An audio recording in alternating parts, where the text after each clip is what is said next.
One of the big highlights of the year was, of course, the formation of the Government of National Unity following this year's May elections. And I've been arguing, looking at the contested results next door in Namibia and Mozambique, is part of why we are here, that the ANC is led by Cyril Ramaphosa, a person who is a part of that GNU, but also the chairperson of the Standing Committee on Public Accounts, is the leader of Rise Mzansi, Songezo Zibi, who joins us now.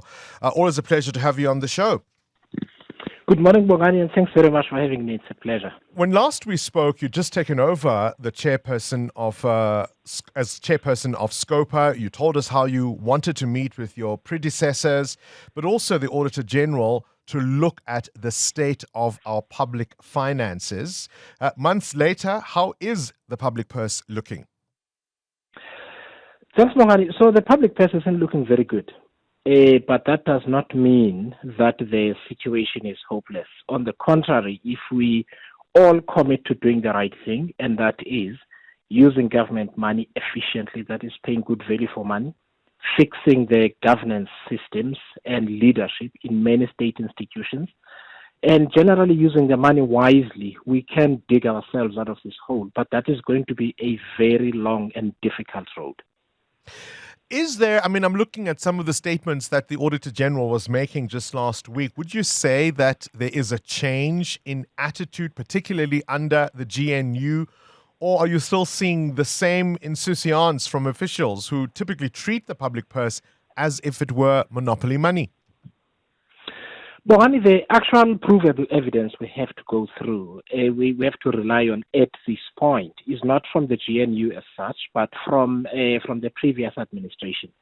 What is clear from the Auditor General's reports is that the number of entities that are getting clean audits is increasing. Still not enough. It's still less than a third, so it's still too little, but that's improving, as well as the other categories of audit findings. So there is some improvement in the system, and that's to be celebrated, supported, and sustained. That said, the real proof of how the GNU is performing will only come next year when the next audit findings are delivered, because that will be the entire year of the Government of National Unity. So let's hold judgment on that for now. All right, but the stories that one still comes across almost daily still make for, the popping of eyes. Think of that 15.3 million rand for the construction of the Talana Hotel, the 1.2 billion rand tender for Western Cape schools, right? The 1.2 billion tender by CETA, the 10 billion rand feeding scheme tender that was cancelled by the Department of Education. When you read those kinds of stories and you see them in the media and you get those reports, how much is changing? Look, Bong, and I think we have to appreciate the depth of the misgovernance and malfeasance that we have. Those stories are I always say they're eye-watering, and sometimes I have seen the committee members looking utterly defeated at the reports and the information that gets presented to us by the Special Investigating Unit and the Auditor General. I can share with you more horror stories right from throughout the public service. But the point is that we have to approach this work systematically. The most important thing, and I think I would say there are three really important things. The first is to make sure that we go after the people that have done wrong. That's the first thing. The second thing is that we strengthen the systems to prevent this kind of thing from happening, and we'll be announcing plans in that regard early next year. And thirdly, to appoint the right people in the right roles. Bongani, many entities still can't put together their financial statements. They rely on consultants, but even those consultants can't get the work done because the asset register virtually does not exist. So the extent is not just the corruption, it's the absolute destruction of institutions that has happened over the last 10 to 15 years. That makes this so difficult and take a long time. And that speaks to competence. We don't know what we have, and the people who are meant to tell us what we have don't know how to assess it. That's extraordinary. No, in fact, listeners should understand that when the Auditor General is not able to make a finding, that means there is little paperwork to prove what the money was spent on. And so, similarly, people should regard a clean audit or similar, well, one of these sort of audits, sort of higher grade audits, not to mean that all the objectives have been met. Usually it means that entity can prove where the money went.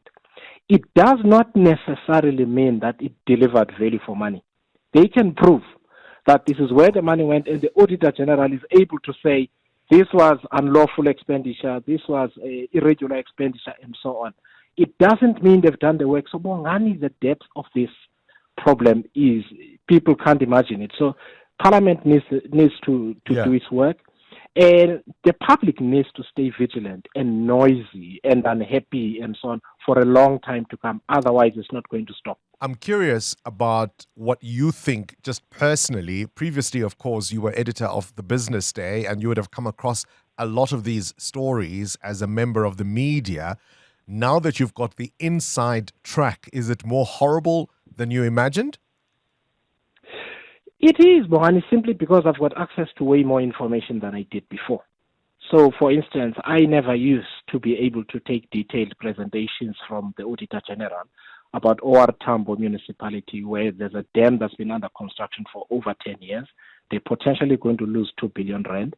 And the quarry is still filled with grass and so on. So you don't have that level of granularity, but when you dig into it, sometimes it's energy sapping. That's why I'm saying I've seen the members of the committee sometimes looking utterly defeated because the scale and nature of what we see before us is unbelievable. In the city of eThekwini, 120 million rand, 3 substandard RDP houses. Gosh. How do you begin to turn around that problem? Because that money is gone. It's never going to come back. And South African taxpayers have to borrow more to do the same thing that should have been done before. There is a sense that this kind of thing permeates all the way down. It cascades to local government level, to local municipalities, to whichever department you can think of. This idea that if there's a way to access the kitty, officials, politicians, anybody who can will. It's our turn to eat. Local government is actually horrifyingly worse. I mean, I've given you the example of the city of eThekwini. In Ngaka Modiri, Molema, in the northwest, they've given everybody VIP toilets, including the houses that have got flush toilets in them, because somebody needed to get the tender, and they get the tender to service these and clean them out, take out the septic tanks and so on. So you see throughout the system a lack of care for public money, a lack of care for getting the right development and human rights outcomes for South Africans. And I would really urge people as far as possible, and I encourage especially professionals, if a municipal agency is looking for board members or similar and you're a civil engineer or an accountant, please put your hand up. Because what we're also finding is that the audit committees of many of these institutions are dysfunctional, they don't work, and sometimes the people in those audit committees don't understand their mandate. So there's a lot of work to be done, and it needs South Africans to step forward and do their best to serve the public, even in a part-time capacity. How much does the appearance of things matter here? I mean, we think about the fish rotting from the head. Your former publication is doing a daily count of the president applying his mind to the matter related to the Justice Minister and that VBS loan. It's day 84, I think, today. How much is an issue like that left hanging for as long as it has, a signal to everyone else down the line that you can get away with these things? It absolutely does, Bongani. Look, if the chances of being prosecuted are slim, and even if you are charged, it may get 10 years, it may take 10 to 15 years for you to get prosecuted. Well, you're more likely to take a chance if you're an unethical person. And that's the nature of these things. It's always really important for people at the top, whether it is the president, ministers, mayors, premiers, MECs, and so on, to move with speed as soon as you discover that something has been done. It instills public confidence, but it also instills a sense of accountability among those who may feel tempted to try to do something wrong. But if things take long, and you're not held accountable, people are going to take chances, and usually they get away with it. Finally, Bongani, part of the reason it's so difficult to prosecute cases is that many of them are from 2008, 2010, 2011. Witnesses are gone, memories fade, paperwork is not there, and so on. That is the consequence of not taking action immediately. People get away with murder. Songezo Zibi, Chairperson of the Standing Committee on Public Accounts, also the leader of Rise Mzansi. Current events, developing stories, tough questions, your voice making a difference. This is Breakfast with Bongani Bingwa.